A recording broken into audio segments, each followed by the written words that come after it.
Aleloia, shalom daholo, tahiny Tompo tsika eran-tany. Ry hava-malalo amin'ny Tompo, manambara aminareo aho fa rapitso sabata fahatelopolo ny volana novambra 2024 dia tsy misy ny fandraisana ny fanasan'ny Tompo satria diso ny fambarako tamin'ny asabotsy lasa hoe fandraisana ny fanasan'ny Tompo amin'ny heriny izany, izany hoe rapitso.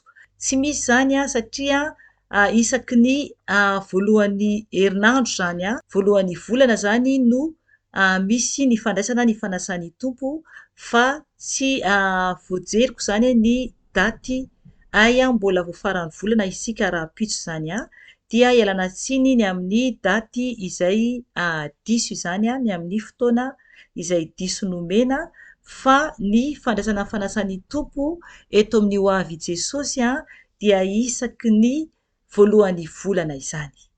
Dia aoka izany isika hiomana amin'ny asabotsy heriny. Asabotsy heriny dia efa fahafito ny volana desambra izany isika. Io izany no andro andraisantsika ny fanasan'ny Tompo miaraka isika rehetra eran-tany.